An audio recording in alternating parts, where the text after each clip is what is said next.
Olá, meus queridos amigos do canal O Retorno da Glória, graça e paz sobre cada um de vocês, vindo, é claro, diretamente da parte do nosso Senhor e Salvador Jesus Cristo, e que também o Espírito Santo habite constantemente no coração de cada um de vocês e que Ele esteja escrevendo a santa e bendita lei de Deus nos seus corações e no meu também, para que não venhamos a cair em tentação. Amém? Bom, meus amigos, a palavra de Deus, ela nos mostra que Davi, ele não era apenas um humilde pastor de ovelhas, mas ele também era um grande e destemido guerreiro desde a sua mocidade. Vemos, por exemplo, que ainda ali em sua juventude, para proteger o seu rebanho sob a influência e o poder do Espírito Santo, Davi lutou contra o leão e também contra o urso e prevaleceu, salvando assim as suas ovelhas. E como a palavra de Deus é recheada de tipos e de antítipos, de ilustrações que apresentam em miniatura coisas que acontecerão no futuro, Davi, o bom pastor que se tornou posteriormente rei de Israel, era também um tipo de Cristo. E assim, como aparentemente frágil, ele teve força para lutar contra o leão e contra o urso a fim de defender o seu rebanho. Jesus, em sua frágil humanidade, lutou contra o leão Satanás e contra todas as forças das trevas para defender o seu rebanho. E assim, como depois de ter sido fiel no pouco, depois de ter sido fiel em pastorear suas ovelhas, Davi pôde se tornar o rei de Israel para governar sobre o povo de Deus, ilustrando que Jesus, o verdadeiro bom pastor, após ser fiel em cuidar das suas ovelhas perdidas, subiria novamente ao céu e seria exaltado pelo Pai como o Rei dos Reis e o Senhor dos Senhores. Amém? Mas voltando a falar de Davi e também da sua coragem, não apenas em enfrentar o leão e o urso, mas também o gigante Golias, talvez um dos maiores atos de coragem do rei não tenha sido esses 3 feitos que hoje são tão comentados por toda a cristandade, mas um dos maiores atos de coragem do rei Davi foi apresentar esta oração diante de Deus. Sonda-me, ó Deus, e conhece o meu coração. Prova-me e conhece os meus pensamentos, e vê se há em mim algum caminho mau e guia-me pelo caminho eterno. Bom, o apóstolo Pedro, ele estava disposto a desembainhar da sua espada para cortar a orelha do soldado que estava ali prendendo Jesus lá no jardim do Getsêmani. Contudo, ainda que cheio de coragem para travar uma luta física com um soldado armado, Pedro naquele momento não tinha coragem suficiente para pedir que o Senhor sondasse o seu coração e visse o que havia de mal nele, porque se ele fizesse isso, teria que enfrentar o pior de todos os inimigos, o seu eu, que era orgulhoso, vaidoso e impetuoso. Meus queridos, Deus mesmo conduz os seus servos passo a passo e os leva a posições e também situações as quais os motivos do coração deles possam ser revelados. E embora alguns de nós conseguimos reconhecer e lutar contra um ou outro defeito de caráter que temos, acabamos desistindo de prosseguir no processo da santificação quando o Senhor nos apresenta algumas falhas que aos nossos olhos parecem ser impossíveis de vencermos. Amigos, hoje Deus requer de vocês e também de mim uma restrita obediência a todos os seus reclamos, justamente como Ele exigia que Adão e Eva no paraíso fossem estritamente obedientes às suas ordens. E para que vocês não pensem que eu estou apresentando uma norma que nasceu na minha própria cabeça, então eu vou mostrar um texto do Espírito de Profecia a esse respeito, o qual diz assim: Deus requer neste tempo exatamente o que Ele requereu do Santo Pai no Éden: perfeita obediência a seus preceitos. Sua lei continua sendo a mesma em todos os séculos. A grande norma de justiça apresentada no Antigo Testamento não é rebaixada no Novo. A obra do Evangelho não é atenuar as reivindicações da santa lei de Deus, mas elevar os homens até poderem guardar os seus preceitos.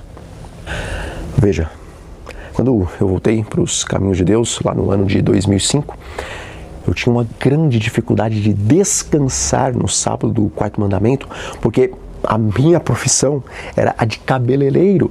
E como os irmãos bem sabem, este é um dia essencial para o lucro de um salão. E meus irmãos, eu procrastinei por cerca de 2 anos até tomar a decisão, custe o que custar, iria sim guardar o mandamento de Deus. Bom, na verdade, quando eu falei lá para o dono do salão que todas as semanas, a partir daquele momento, eu iria sair na sexta-feira, antes do pôr do sol, e só voltaria na segunda-feira, a reação dele foi muito diferente da reação que eu pensei que ele teria, porque em vez dele dizer que eu deveria então arrumar as minhas coisas e ir embora, porque estes eram os dias mais movimentados e lucrativos do salão, ele simplesmente sorriu para mim e disse que eu deveria ficar à vontade, pois eu era autônomo e eu tinha toda a liberdade para sair e para entrar no trabalho o horário que eu bem quisesse. Bom, Deus seja louvado por isso, porque eu ainda pude trabalhar por algum tempo naquele salão, mesmo depois de ter me batizado. Mas o fato, meus queridos, é que a questão da guarda do sábado era uma difícil prova para mim, a qual Deus me ajudou sim a vencer. Contudo, a guarda do sábado não era a minha maior dificuldade. E para os irmãos terem uma ideia de qual era a minha real dificuldade, o meu apelido nos salões onde eu trabalhei era Traquinas, não porque eu fazia muitas brincadeiras com os meus colegas de serviço, mas porque eu era literalmente viciado naquele biscoito recheado. E na verdade, a minha dieta era leite com Nescau, pão com margarina, bolacha Traquinas e salgados tais como risole, bolinho de carne, empadinha e etc. Irmãos, foi difícil tomar uma decisão de repousar no dia do sábado em obediência ao 4º mandamento da lei de Deus. Contudo, ainda existiam várias falhas em meu caráter e muitos pecados para serem vencidos. E mais difícil para mim do que descansar no 7º dia da semana era refrear o meu apetite pervertido. Bom, Deus tem me concedido sim muitas vitórias. Contudo, a cada passo na minha caminhada cristã, Ele tem me mostrado mais e mais falhas de caráter e mais pecados que estão arraigados em meu coração. E meus amigos, ainda que pela graça de Deus, eu tenho vencido muitas falhas de caráter e resistido muitas tentações, a palavra de Deus em Hebreus, lá no capítulo 10, versículo 38, nos diz que aquele que retroceder, o Senhor não vai se agradar deste. Irmãos, a vida cristã, ela não deve ser um peso para aqueles que aceitaram a Cristo como seu Senhor e como seu Salvador, porque o Senhor não pode mentir. E Ele afirmou categoricamente que o seu jugo não é pesado e o seu fardo é leve.